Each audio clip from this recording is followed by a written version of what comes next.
Assalamualaikum warahmatullahi wabarakatuh. Perkenalkan, nama saya Fia Putri, NIM 180 dari kelas Hukum Internasional B. Di sini saya akan melanjutkan mereview ulang materi dari pertemuan ke-6, yaitu mengenai perjanjian internasional serta hubungan antar hukum internasional dan hukum nasional. Pengertian perjanjian internasional. Dalam hukum publik, perjanjian internasional merujuk pada perjanjian internasional, di mana pada saat ini masyarakat internasional melihat perjanjian internasional memainkan peranan yang sangat penting dalam mengatur kehidupan dan pergaulan antar negara. Perjanjian internasional pada hakikatnya merupakan sumber hukum internasional yang utama untuk mengatur kegiatan negara-negara atau subjek hukum internasional lainnya. Hampir 90% aturan hukum internasional berasal dari perjanjian internasional, terutama perjanjian yang mengatur hubungan antar negara. Berdasarkan draft-draft pasal-pasal yang disiapkan oleh Komisi Hukum Internasional yang diselenggarakan pada Konferensi Internasional di Wina dari tanggal 26 Maret sampai dengan 24 Mei 1968 dan dari tanggal 9 April sampai dengan 22 Mei 1969. Konferensi ini kemudian melahirkan Vienna Convention on the Law of Treaties yang ditandatangani tanggal 23 Mei 1969. Konferensi ini mulai berlaku sejak tanggal 27 Januari 1980 dan merupakan hukum internasional positif. Sejak saat itu, perjanjian internasional menjadi salah satu sumber utama dari interaksi antar negara atau aktor dalam hukum internasional. Pada pasal 2 Konferensi Wina tahun 1969 mendefinisikan bahwa perjanjian internasional adalah suatu persetujuan yang dibuat antar negara dalam bentuk tertulis dan diatur oleh hukum internasional dengan instrumen tunggal atau dua atau lebih instrumen yang berkaitan serta apapun nama yang diberikan kepadanya. Terdapat banyak istilah atau nama di dalam perjanjian internasional.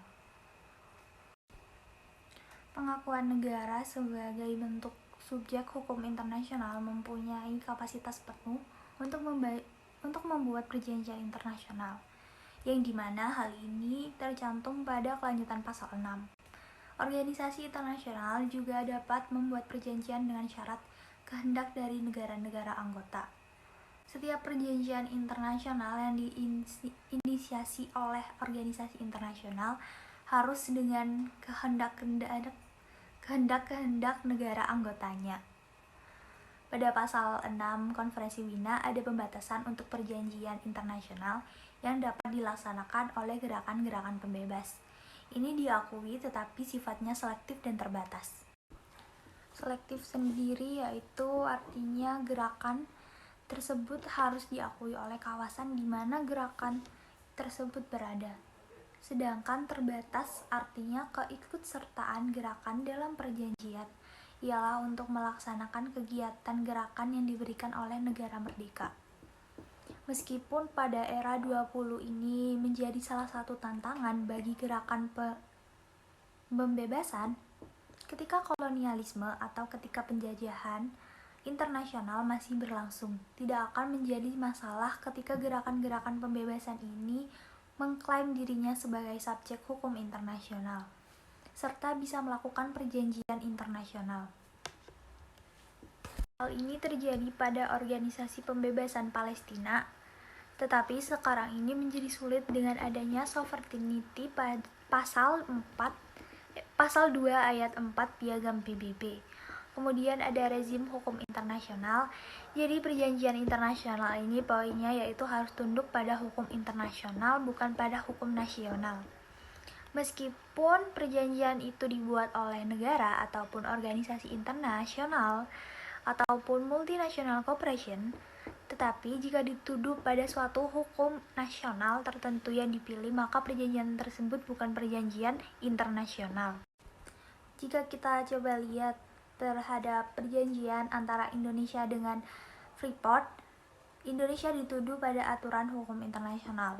Mungkin saja itu dapat disebut sebagai perjanjian internasional walaupun kontraktual.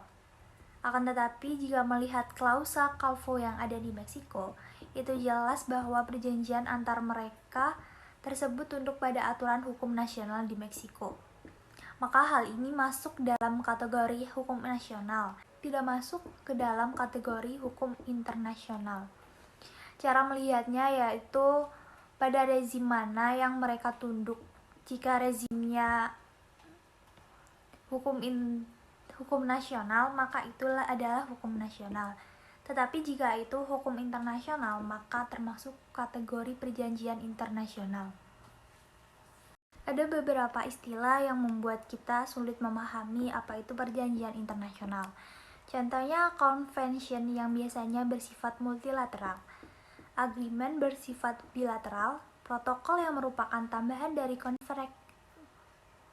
dari konveksi induknya. Ada juga PACA, Charter Declaration yang merupakan kesepakatan awal dan belum mengikat. Yang terakhir statuta. Biasanya ini adalah kewenangan lembaga internasional. Pembagian perjanjian internasional sendiri ada bilateral dan ada juga multilateral. Jika bilateral, dua pihak, contohnya Indonesia dengan Cina, mengenai kewarganegaraan tahun 1954. Lalu ada multilateral, yaitu banyak negara, contohnya pada Konvensi Jenewa tahun 1949 mengenai perlindungan korban perang.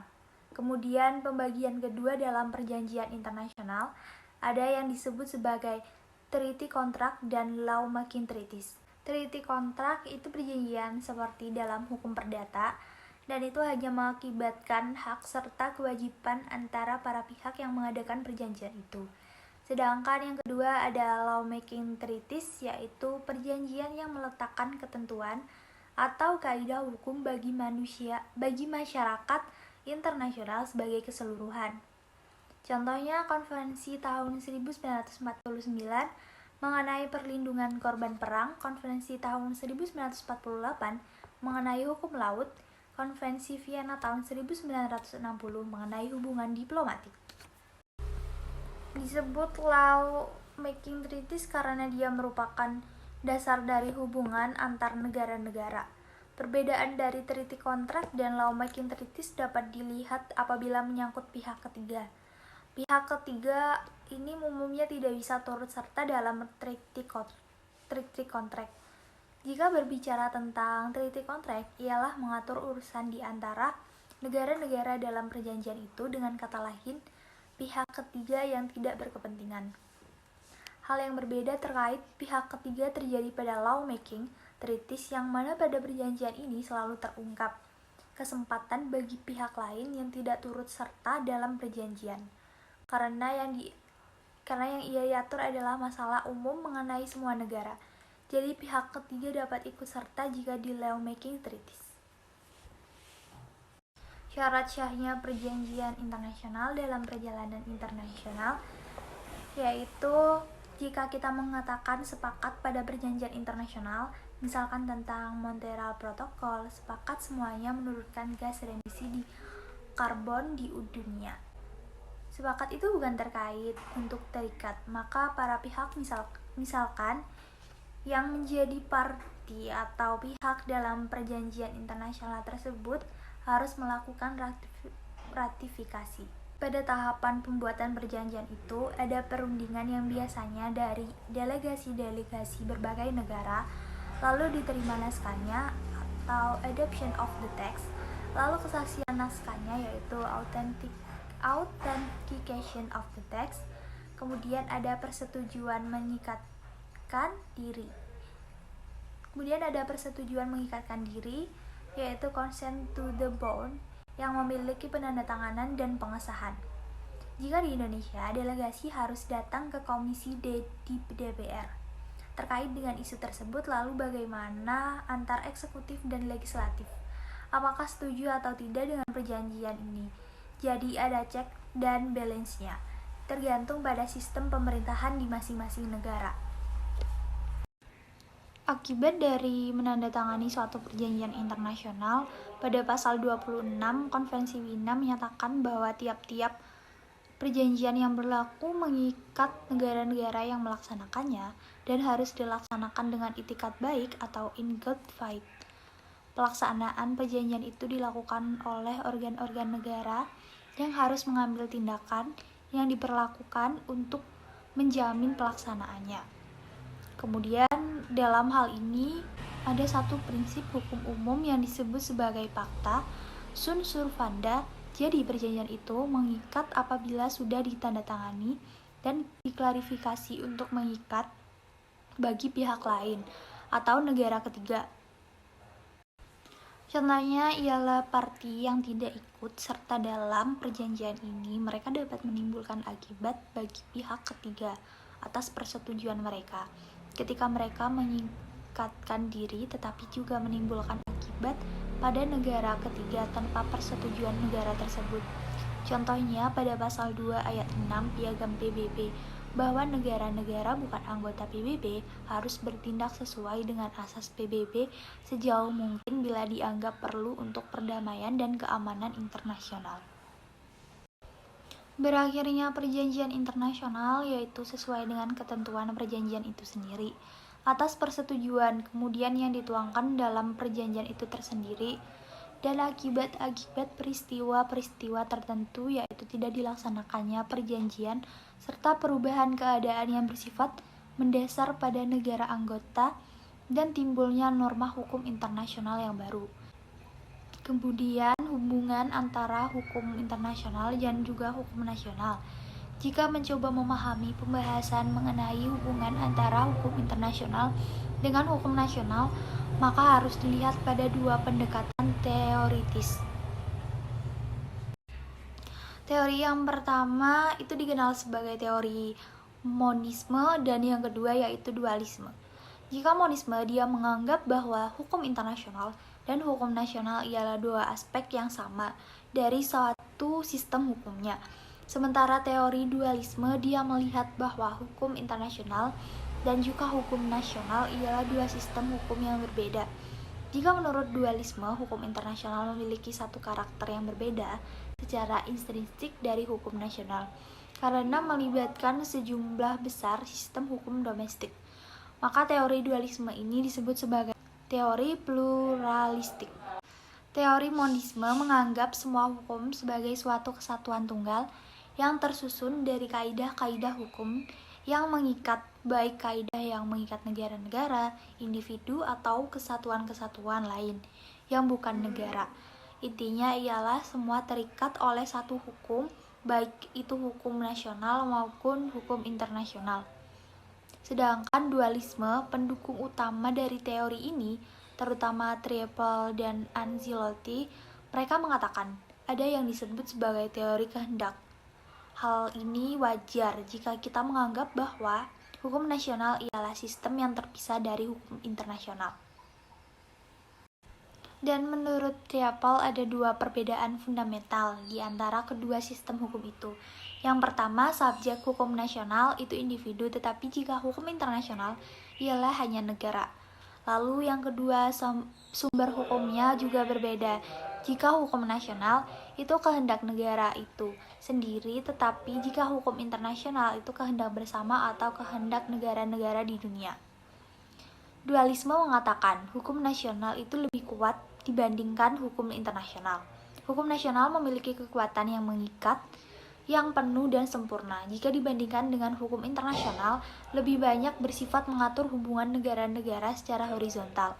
Sedangkan monisme mengatakan jika sama-sama kuat, baik itu hukum nasional atau hukum internasional, walaupun kedua sistem itu memiliki istilah yang berbeda, tetapi subjek hukumnya tetap sama dan sama-sama memiliki kekuatan hukum yang mengikat. Pada saat diakuinya bahwa hukum internasional sebagai suatu sistem hukum, maka tidak mungkin untuk dibantah bahwa hukum internasional dan hukum nasional merupakan bagian dari satu kesatuan ilmu hukum, dan karena itu kedua perangkat hukum ini memiliki kekuatan mengikat apakah terhadap individu ataupun negara.